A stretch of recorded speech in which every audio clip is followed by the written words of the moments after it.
안녕하세요. 사람들의 큰 소원 중에 하나가 무병장수라지요. 하지만 저는 평생을 바래왔던 무병장수의 소원에서 멀어지게 되었습니다.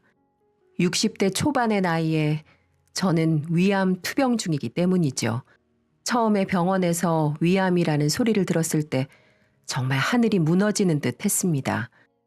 아직 하나밖에 없는 아들을 장가도 보내지 못했는데 식장에 들어가는 것도 보지 못하고 죽는다는 것이 한에 서렸고, 아직까지는 그래도 팔팔하게 돌아다닐 수 있는 이 나이에 병상에 있어야 한다는 게 너무나도 서러웠어요. 하지만 그래도 다행히 항암 치료가 가능한 수준이었기 때문에 아예 희망이 없는 건 아니었습니다. 그리고 저에게는 남편과 아들이라는 가족이 있었기에 그들과 함께 한다면 충분히 이겨낼 수 있을 거라고 믿어 의심치 않았어요. 하지만 가족이란 사람들을 제가 너무 많이 믿었던 걸까요? 저는 철저하게 그들에게 배신을 당하고 말았습니다. 심지어 뱃속에서부터 애지중지하며 키워낸 제 외동 아들에게 마저요. 그들에게 배신 당하기 전까지는 저에게는 금쪽보다 귀한 자식이었고, 그렇게 나를 힘들게 할 수 있을까 싶을 만큼 원수같이 살았어도 미운정, 고운정 다든 하나밖에 없는 나의 남편이었죠. 하지만 제가 암투병을 하고 있다는 이야기를 한 순간 그들에게 저는 엄마도 아니었고 아내도 아니었어요. 그저 병상에 누워있는 사람, 딱 그뿐이었죠. 원래부터 우리 남편이 절 힘들게 한 건 아니었습니다. 연애 시절부터 결혼 후 얼마까지는 다정하고 자상한 사람이었어요. 제 남편은 얼굴이 잘생긴 편은 아니었지만 그래도 사회에서 성실하다고 인정받는 사람이었어요. 꽤나 좋은 대학 나와서 좋은 회사로 들어가 돈도 나름 잘 벌고 있었고요. 덕분에 저는 결혼 후에 전업주부로 남편이 벌어다 주는 돈으로 충분히 먹고 살 수 있었습니다. 남편은 늘 일 갔다 들어오면 그냥 들어오는 법이 없었어요. 항상 저를 위해서 무언가를 하나씩 사다 주곤 했었어요. 여보, 나왔어. 오늘 얼마나 추운지 귀가 다 아파 죽겠다니까. 고생 많았어요, 여보. 많이 춥죠. 국 따뜻하게 끓여놨으니까 얼른 옷 갈아입고 와서 식사하세요. 그 전에 이것 좀 봐. 당신 추위 많이 타잖아. 장 보러 가거나 외출할 때 꼭 하라고 오는 길에 목도리 하나 샀어. 어디 한번 지금 해봐. 내 걸 뭐하러 사요? 당신 걸 사야지. 매일 출퇴근하는 사람이. 에이, 나는 그래도 추위 덜 타잖아. 얼른 목도리 해보라니까. 당신도 참. 색깔은 곱네. 나 잘 어울려요? 그걸 말이라고 해? 잘 어울리고 말고 우리 색시가 세상에서 제일 예쁘네. 항상 그는 저에게 예쁘다고 말해주는 사람이었고 누구보다도 세상에서 가장 소중한 사람이라는 말을 자주 해주었습니다. 하지만 잘 다니고 있던 회사에서 IMF 타격을 크게 맞아 저의 남편은 결국 해고가 되고 말았어요. 너무나도 속상해하는 남편을 두고 처음에는 위로를 했습니다. 여보, 괜찮아. 다시 재기하면 되지. 당신 실력 좋잖아. 일단 다른 일자리 알아보고 만약에 일 안 구해지면 우리끼리 작은 가게라도 하나 내놓지 뭐. 그래, 나 다시 해볼게. 직장부터 다시 구해봐야지. 이제 태어난 지 얼마 안 된 아들도 있는데 가장인 내가 무너지면 안 되지. 그렇게 남편은 다시 재기를 위해 여기저기 열심히 노력하는 모습을 보였습니다. 하지만 불행은 불행을 낳는다는 말이 있듯이 남편은 받은 퇴직금으로 괜찮은 사업 아이템이 있다며 본인이 일하던 분야를 살려 사업을 시작했지만 거래처들을 잡지 못해 결국에는 실패로 끝나고 말았어요. 정말 자신 있게 시작한 사업이었기 때문에 퇴직금 전부를 가져다 썼고 결국에는 망해 우리 가족에게 남은 돈이라고는 작은 전셋방 하나뿐이었어요. 하지만 이것만큼은 절대 건드릴 수 없었습니다. 굶는 한이 있어도 유일한 재산이었던 집은 지켜야 한다는 게 제 생각이었거든요. 하지만 남편은 그렇지 않은 모양이었습니다. 본인의 아들과 제가 굶는다 하더라도 자신의 사업이 우선이었어요. 어느 날 집에 있는데 검은 양복을 입은 사람들이 집으로 찾아 들어왔습니다. 그리고는 빨간 딱지를 집안 곳곳에 붙이기 시작했어요. 당신들 뭐야? 누군데 우리 집에 빨간 딱지를 붙여? 하지 마! 당장 가지고 가라고! 이거 놔! 이 집 넘어갔어 이미. 얼른 애 데리고 나갈 생각이나 하쇼. 남편도 없는 집에서 아이만 두고 집 청소를 하고 있던 저에게 이보다도 황당한 일이 일어날 수는 없었습니다. 저는 이를 바득바득 깔며 그 사람들에게 물었어요. 이게 무슨 일이냐고. 하지 마. 붙이지 말란 말이야. 내 집이야. 우리 집이라고. 우리 집 같은 소리 하고 있네. 당신 남편이 이 집 담보로 돈 빌려놓고 못 갚았잖아. 그러니까 이 집으로 갚아야지. 이건 놔. 우리도 뭐 이러고 싶어서 이러는 줄 알아? 따지려면 당신 남편한테 따져, 이 여자야. 그때 당시만 해도 집으로 찾아오는 사람들이 꽤나 무섭게 말을 했었기 때문에 저는 어린 아들과 제가 해코지를 당할까 싶어 더 반박도 못하고 남편만 하염없이 기다려야 했습니다. 남편은 시간이 한참 지나 밤에 들어왔고 완전히 술에 떡이 되어 인사불성 차림으로 들어왔어요. 당신 뭐야? 당신 뭐냐고 대체? 이 집으로 뭐 한 거야? 우리 이제 어디로 가? 집안 꼴을 좀 봐. 당신 아들 이제 어디서 자냐고. 아, 저리 안 치워? 남편이 밖에서 사업하다 보면 집안 말아먹는 거 뭐 한두 번 봐? 이러다가 또 좋은 날 오는 거야. 잠이야 어디든 자면 되는 거고. 저와 아들에게 다정했던 그 모습은 어디로 갔는지 남편은 술에 취해 저에게 화만 더 냈습니다. 결국 그 뒤로 저희는 시댁으로 들어가 2년을 넘게 살았고 남편은 그때도 정신을 차리지 않아 밖에서 일용직으로 밥값만 겨우 버는 수준이었어요. 저는 집도 사야 하고 아들 교육도 시켜야 한다는 생각으로 다시 밖에 나가 일을 시작했습니다. 일은 이것저것 다 했어요. 식당 주방에서도 일을 하고 남의 집 식모살이도 하고 나중에는 청소부까지 하며 밖에서 벌 수 있는 돈들은 다 벌어들였어요.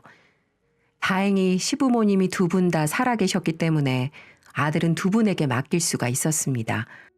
다행히도 남편은 그 후 정신을 차리는 듯 했습니다.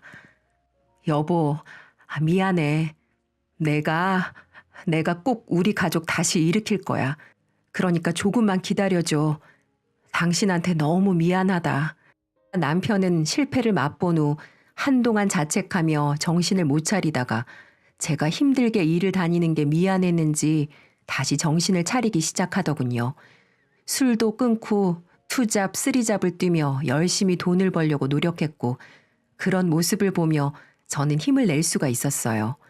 시부모님들도 좋은 분들이셔서 우리 아들을 진심을 다해 키워주셨고요. 그런 덕분인지 악착같이 일을 해서 다행히 2년 만에 저희는 다시 월세방을 구해 시댁에서 나올 수 있었습니다. 또 그토록 원했던 아들 교육도 열심히 시켜서 결국에는 교사 아들로 키워낼 수 있었고요. 하지만 하늘에선 제겐 행복을 주지 않고 싶어서였을까요? 이제 조금 안정되기 시작하면서 제게 문제가 생기기 시작했습니다. 그동안 앞만 보고 쉴 틈 없이 달려온 탓인지 저는 위암이라는 판정을 받게 되었어요. 너무나도 하늘이 원망스럽더군요. 정말 아팠습니다. 이 현실을 받아들이기 싫었습니다. 그렇게 전 며칠을 혼자 속으로 끙끙 앓다가 남편과 아들에게 말을 하기로 했어요. 여보, 도연아, 내가 요즘 소화가 잘 안 되고 계속 속이 불편하다고 했었지? 안 그래도 도연이 네가 병원 가서 검사 좀 받아보라고 해서 가봤더니 엄마 위암이래. 그래도 항암 치료 받으면 나을 수 있다니까 너무 걱정하지 말고. 저는 힘겹게 남편과 아들에게 저의 병에 대해 이야기를 했습니다. 가족이었지만 미안한 마음과 함께 그래도 나에게 힘이 되어 주었으면 하는 마음으로 말을 했어요. 하지만 저는 그 이후 강한 충격을 받을 수밖에 없었습니다. 물론 제가 암이라고 이야기했을 당시에는 둘 다 모두 놀라며 제게 치료를 잘 받자고 이야기를 했었죠. 또 그 당시에는 아들이 눈물까지 흘리며 저에게 엄마, 절대 엄마 그냥 돌아가시게 안 둘 거니까 우리 치료 잘 받아봐요. 제가 어떻게든 엄마 책임질게요. 라고 이야기를 했기 때문에 저는 사랑하는 나의 가족인 남편과 아들만을 의지하며 항암 치료에 들어갔습니다. 항암 치료는 매우 힘들었어요. 날마다 강한 약성으로 인해 저는 점점 머리가 빠지기 시작했고 먹는 것도 제대로 들어가지 않아 피골이 상접해지기 시작했죠. 그런 제 모습을 보면서 아들은 매우 안타까워하기도 했습니다. 하지만 저는 그 힘든 항암 치료를 받으면서 몸은 점점 나아갔을지 몰라도 마음은 온갖 상처로 얼룩져 갔어요. 힘든 치료에 몸도 마음도 지쳐갈 때쯤 저는 세상을 다시 한번 잃는 듯한 기분을 맛보아야 했거든요. 치료를 받고 집으로 겨우 돌아온 날이었어요. 남편이 집에서 저를 기다리고 있더니 제가 집 안으로 발을 들이던 순간 안방으로 들어가기도 전에 무언가를 건네는 겁니다. 당신, 일단 이거 먼저 봐봐. 이게 뭐야? 뭐긴 뭐야? 딱 보면 감 안 와? 이혼 서류야. 보고 얼른 도장 찍어서 줘. 뭐라고요? 지금 내가 제대로 들은 게 맞아? 이혼 서류라고 했어, 지금? 그래, 몇 번을 말하게 만드는 거야. 이혼 서류라고. 아니, 지금 병원에서 며칠 동안 힘들게 치료받고 온 사람한테 고작 한다는 소리가 이혼하자는 게 말이 돼? 내가 치료받는 동안 코빼기도 안 보이더니 뒤에서 이거 준비하느라 그랬던 거냐? 네, 맞습니다. 저는 사실 저를 사랑해주고 응원해주는 가족이 있었다면 몸은 지쳤을지언정 마음은 지치지 않았을 거예요.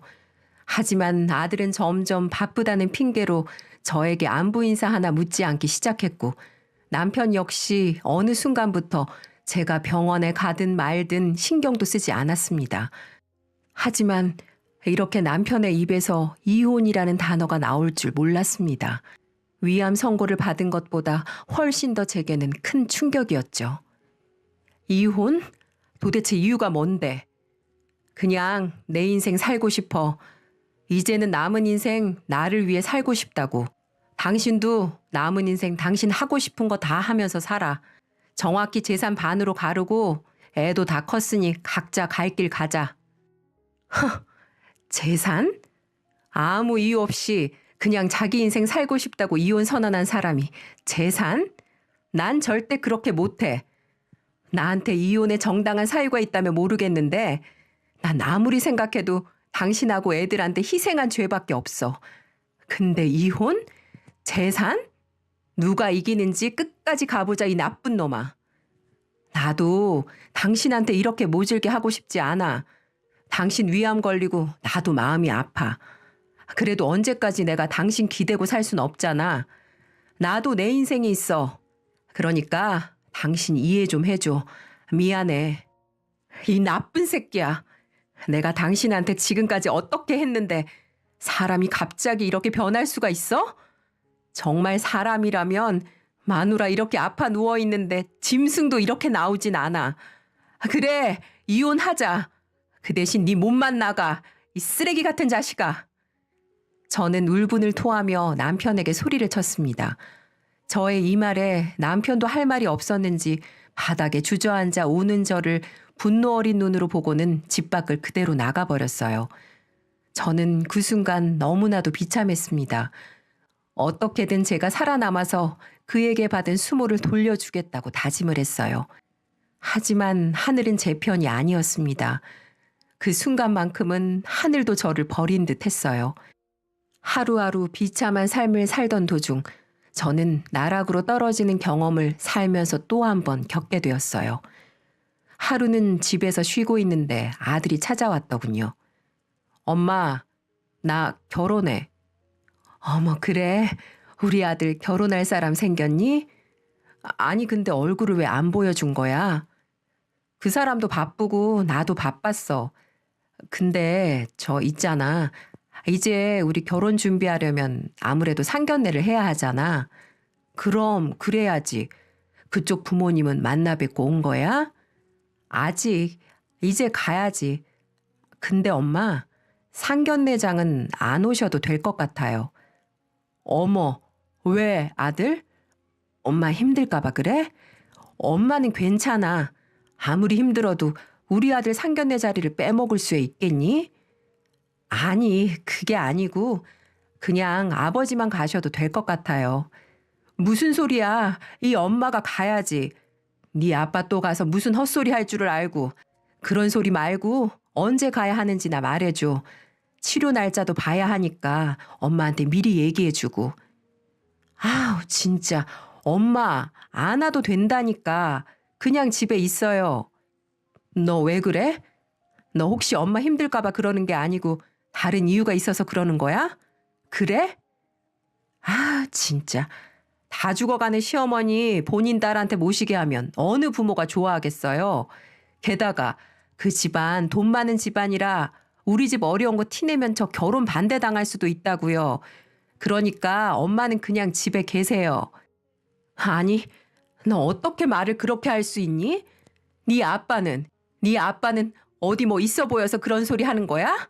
어? 아우, 진짜 왜 이렇게 고집 피우세요? 아빠 만나는 사람이 있어요. 그것도 돈 많은 애인이요. 그분이 같이 가주시기로 했어요.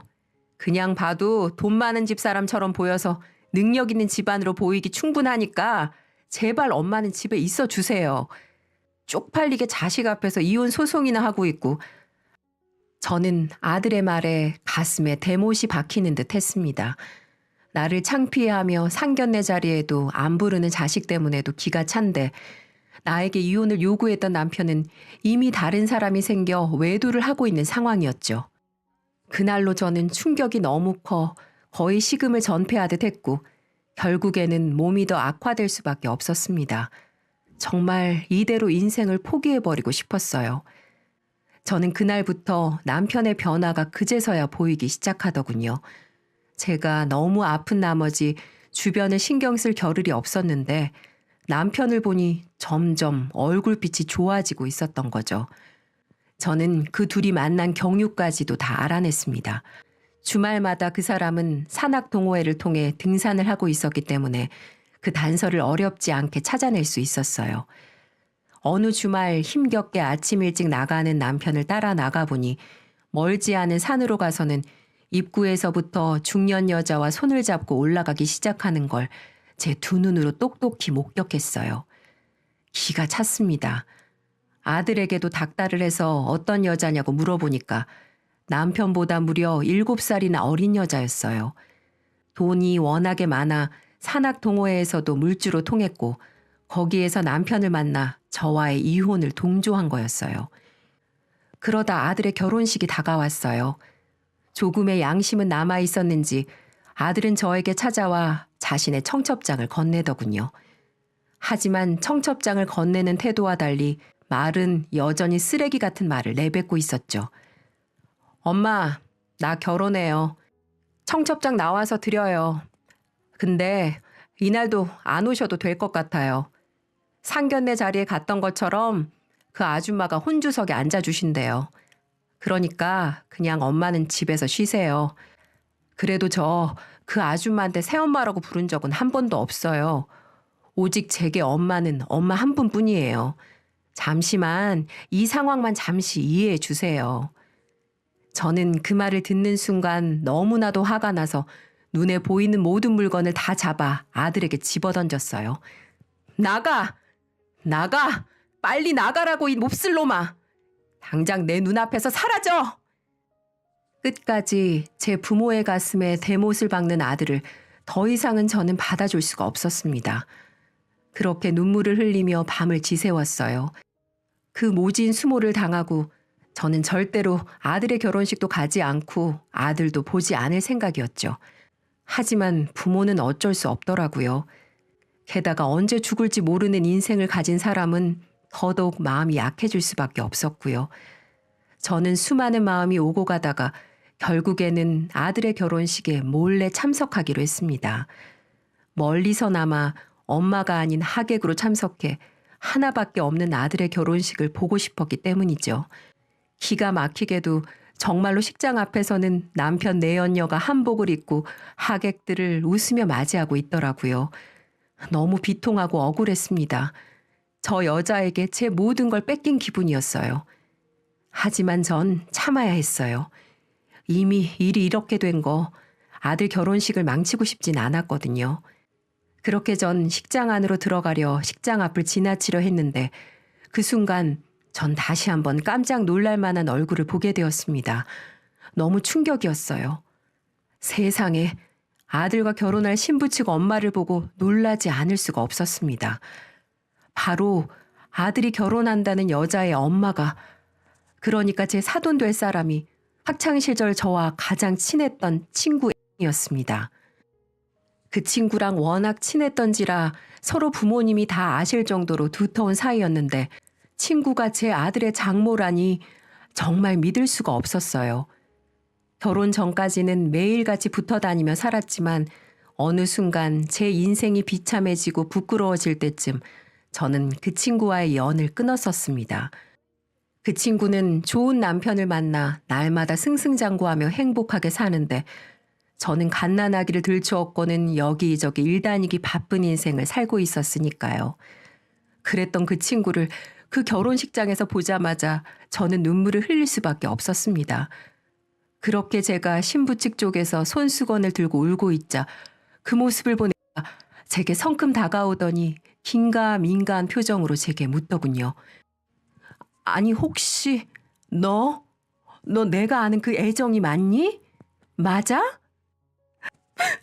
현수가 어머 이게 무슨 일이야? 너 어떻게 우리 딸 결혼식인 줄 알고 왔어? 안 그래도 너랑 연락이 끊겨서 내가 널 얼마나 찾았는데. 근데 너 얼굴이 왜 이래? 왜 이렇게 말랐어? 무슨 일 있었던 거야? 얼굴색은 왜 이리 안 좋고, 어머, 머리는 왜 그래? 현수가 널 여기서 보다니 그게 나 정말 죽고 싶다, 현수가. 저는 한참을 현수기를 붙들고 울었습니다. 그리고 그 순간 저의 가장 친한 친구이자 세상에서 절 제일 많이 이해해주고 응원해주었던 친구에게 제 모든 이야기를 털어놓기로 했어요. 실은 말이야, 현수가. 내가 너한테 이런 말 하는 게 정말 부끄럽지만 내가 인생을 좀 잘못 살았어. 사실은 말이야, 네 사위 될 사람 내 아들이야. 내 아들 도연이야. 얘, 혜정아, 그게 무슨 소리야? 도연이가 네 아들이라고? 도대체 난 무슨 소리를 하는 건지 모르겠다. 우리 상견례도 다 하고 양가 만나서 인사까지 한 마당에 게다가 저렇게 하객을 맞이하고 있는 저 여자는 누군데? 내가 지금 많이 아파. 위암이라서 항암 치료를 좀 받고 있어. 그걸 우리 아들이 보이기가 많이 창피했나 봐. 뭐야? 이런 후레 자식 같은. 혜정아, 미안해. 나 네 얘기 듣고 저런 후레 자식한테 내 딸 절대 못 준다. 현숙이는 저의 말을 듣더니 극도로 화를 내며 로비에서 하객들을 맞이하고 있는 저의 아들에게로 가서 뺨을 한 대 세차게 날렸습니다. 장모님! 갑작스런 장모의 싸대기에 저의 아들은 매우 놀랐어요. 하지만 그대로 주저앉을 수밖에 없었죠. 너 같은 새끼한테 내 딸 못 줘. 이 망할 놈의 자식. 어디 할 짓이 없어서 제 부모를 바꿔치기 해? 네가 그러고도 사람 새끼야? 어? 이 짐승만도 못한 새끼. 이 결혼 취소야. 다 취소라고. 제 친구 현숙이는 그 자리에서 파혼을 이야기했고 큰 소동이 벌어진 이 상황을 신부도 모두 다 듣게 되었습니다. 그리고 그 딸 역시 제 남편 될 사람이 한 행동을 듣더니 결혼을 못하겠다고 선언을 해버렸고요. 그 순간 제 아들은 제 부인 될 사람과 장모 될 사람에게 무릎 꿇고 애원하기 시작했습니다. 장모님, 민희야, 죄송합니다. 미안해. 한 번만 용서해줘. 제발 한 번만. 제가 정말 바보 같았습니다. 제가 등신이었어요. 엄마한테도 죄송하다고 사죄하겠습니다. 싹싹 빌겠습니다. 저는 눈물로 그들에게 애원하는 아들을 보면서 마음이 찢어질 듯이 아팠습니다. 그리고 내 아들이 저렇게 힘들어하는 모습을 보는 게 죽는 것보다도 더 마음이 아팠어요. 그래서 이 모든 상황을 몰래 뒤에서 지켜보고 있다가 그들에게 다가갔습니다. 아들과 남편, 내연녀는 저를 발견하더니 완전히 놀란 표정을 지었고요. 저는 그들을 상관하지 않고 현숙이에게 다가가 말을 했습니다. 예, 현수가, 이 못난 아들, 내가 다 잘못 키워서 그래. 내 잘못이야. 이 아들이 무슨 죄가 있겠어. 내가 다 부족하고, 내가 가난하고, 내가 이렇게 아파서 우리 아들이 이렇게 할 수밖에 없었어. 나를 봐서 한 번만 용서해 줄 수는 없겠니? 현수가, 내가 이렇게 빌게. 저는 눈물로 현숙이에게 말을 했습니다. 현숙이는 저를 보더니 심경이 많이 복잡한 눈치였어요.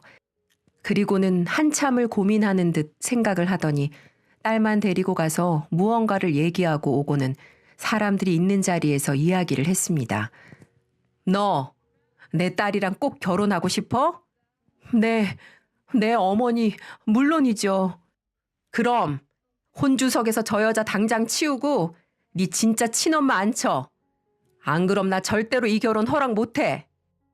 저는 현숙이의 대처에 놀랄 수밖에 없었습니다. 그 누구도 예상하지 못했던 대처였거든요. 그랬더니 이번에는 그 내연녀 쪽에서 난리가 났습니다. 웃기지 마. 내가 그 자리에 어떻게 앉았는데. 이것들이 쌍으로 돌았나? 내 자리에 저 여자 앉히려거든. 내가 사준 시계랑 가방, 옷 다 내놔. 내 돈 싹 다 내뱉으란 말이야.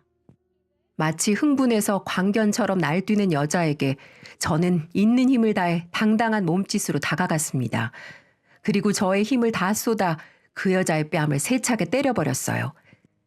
그래, 다 줄게. 니까년이 산 것들 내가 못 살까 봐? 시계고 가방이고 다 줄 테니까 꺼져. 그리고 저는 거기에서 그치지 않았습니다. 너는 내가 나 몰래 불륜 저지르는 증거 다 확보했으니 그냥 빈털터리로 쫓겨날 줄 알아. 이 쓰레기 자식아. 너 나한테 이혼당하는 거야. 썩 꺼져. 저는 그 옆에 있던 남편까지도 주먹으로 퍽퍽 쳐대며 당장 여기에서 꺼지라고 말을 했어요. 남편과 상간녀는 많이 창피했는지 그 자리에서 떠나버렸어요. 그 모습을 본 남편 시댁들조차도 남편의 모습을 보고 혀를 찼습니다. 들어보니 처음에는 의아했다고 하더라고요. 내가 아닌 다른 여자가 나와서 친척들을 맞이하고 있었으니까요. 그래서 정말 이혼하고 새 살림을 차렸나 보다 그렇게 생각을 했었다네요. 하지만 모든 사실을 안 친척분들은 남편 놈이 그렇게 도망치듯 식장을 빠져나가도 끝까지 하객석에 남아 아들의 결혼식을 축하해 줬습니다. 그때는 시부모님들은 두 분 다 돌아가신 상태라 그 자리에는 없으셨지만 심성 좋으시고 저와 아들에게 많은 사랑을 주셨던 시부모님들이 살아계셨더라면 저를 꼭 안아주지 않으셨을까 하는 생각도 들었어요. 그렇게 전 그 둘이 나가고 홀로 혼주석에 앉았고 눈물의 결혼식을 힘겹게 마칠 수 있었습니다. 아들은 결혼식 내내 울기만 하더군요. 후회와 자책의 눈물이었을까요? 세상에서 가장 기쁜 날 아들은 결혼식 내내 어두운 표정을 하며 제 얼굴 한번 쳐다보지도 못했습니다. 그렇게 그날 결혼식은 마무리가 되었어요.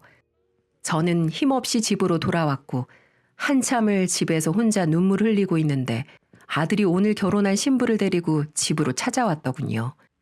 엄마, 엄마. 저는 아들이 절 부르는 소리에 대답하지도 않았어요. 그저 가만히 또 멍하니 허공만 보며 눈물만 흘렸습니다. 엄마, 제발 저 좀 봐주세요. 제발 나 좀 봐, 엄마. 누구니 너는? 나는 아들 없다. 엄마, 제발요. 죄송합니다. 정말 죽을 죄를 지었어요. 정말 죄송해요. 엄마 가슴에 제가 대못을 박았어요. 그러면 안 되는 거였는데 제가 눈이 멀었습니다. 그래, 나는 내 가슴에 이미 대못이 박혔어. 네 아빠가 나한테 저지른 짓보다 네가 나한테 박은 못이 너무나 커서 이제 숨도 못 쉴 만큼 힘들다. 정말 죄송합니다. 용서해 주세요, 엄마. 나 다시는 그러지 않을게요. 오늘 이 사람도 엄마한테 죄송하대요. 이 사람은 아무것도 몰랐어요. 근데도 찾아와서 이렇게 무릎 꿇고 빌어요, 엄마. 그러니까 제발 용서해 주세요. 어머니, 제가 몰라 봬서 죄송합니다. 이 사람 말만 믿고 저도 한심했어요. 제가 이 사람 다신 그러지 못하게 잘 살겠습니다. 그리고 어머니, 저희랑 같이 살아요. 이 사람한테 들어보니 어머니 치료 계속 받으셔야 한다면서요. 저희가 평생 모실게요. 그러니까 저희랑 같이 계시면서 꼭 나아주세요. 꼭 살아주세요. 저는 아들의 사죄보다도 속 깊은 며느리의 모습을 보면서 그동안 짓눌렸던 마음들이 전부 다 풀리는 듯 했습니다. 나를 언제 봤다고 이렇게까지 생각해 주는지, 내 친구가 가정교육을 어떻게 시켰는지 알 수가 있었습니다. 이렇게 곱고 마음이 착한 아이를 내게 며느리로 선물해 주신 것 같아 저는 그래도 하늘이 절 버리지는 않았구나라는 생각이 들었어요. 그리고 아들의 진심 어린 눈물을 보면서 저는 그들을 용서하기로 했습니다. 저희는 그날 셋이서 부둥켜 안고 눈물을 한참 흘렸습니다. 그리고 그 뒤로 정말로 그들은 저를 자신들의 집으로 들였고 지금까지도 같이 살고 있어요. 10년이 지난 지금 저는 남편과 이혼을 했고 상간녀 그년에게도 현숙이가 옆에서 많이 도와줘서 위자료 소송을 해 위자료를 받을 수 있었어요. 전 그 돈을 병원에 기부했습니다. 비록 2천만 원밖에 안 되는 돈이지만 그 더러운 돈은 받고 싶지도 않았거든요. 그저 같은 병원에 힘들고 고통스러워하는 환자들에게 조금이나마 도움을 주고 싶어 기부를 하기로 결정했어요. 지금은 치료도 잘 받아 현재는 위암이 거의 다 나은 상황입니다. 참 우여곡절이 많았어요. 마음과 몸에 상처가 깊어 몸이 많이 안 좋아지긴 했었지만 다행히도 치료가 잘 되어 저는 지금 완치 판정을 기다리고 있는 중입니다. 그리고 제 아들과 며느리는 정말 저에게 약속했던 그대로 성심성의껏 돌봐주었어요. 몸에 좋다는 것들은 다 해다 먹이면서 저의 건강을 챙겼고 매 끼니마다 속이 안 좋은 저를 배려해서 며느리는 건강식으로 준비를 해주었죠. 그런 배려 속에서 저는 점점 상처들도 회복되어 자식들의 사랑받으며 몸도 마음도 치유될 수 있었습니다.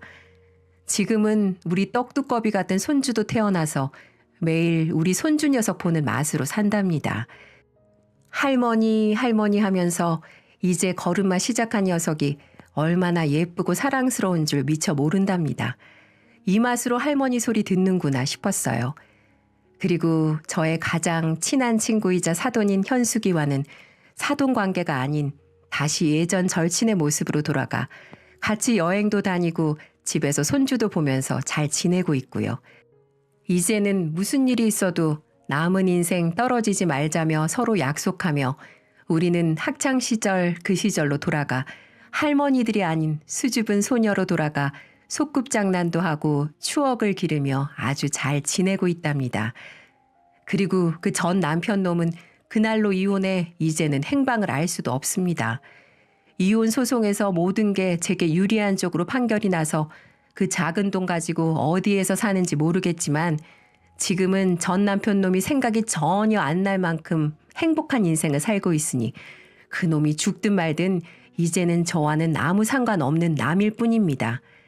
제게 이혼을 요구하며 남은 인생은 딴 여자와 살고 싶다는 그 놈은 분명 후회를 하며 살고 있을 겁니다. 한순간의 실수로 마누라 잃고 아들 잃고 가장 중요한 행복을 잃어버렸으니 아마 더 나이가 들면 처량한 노인네가 되지 않을까 싶네요. 참으로 비참하고 기구한 시간들을 지내왔지만 그래도 지금은 모든 것이 다 좋아졌으니 그저 감사하고 만족하고 있습니다. 이 사연을 보시는 분들도 힘든 시간들이 분명 있으실 거예요. 하지만 그 또한 지나간다는 거 절대 잊지 마시고 희망 가지고 살아내시길 바라겠습니다. 함께 해주신 여러분 감사합니다.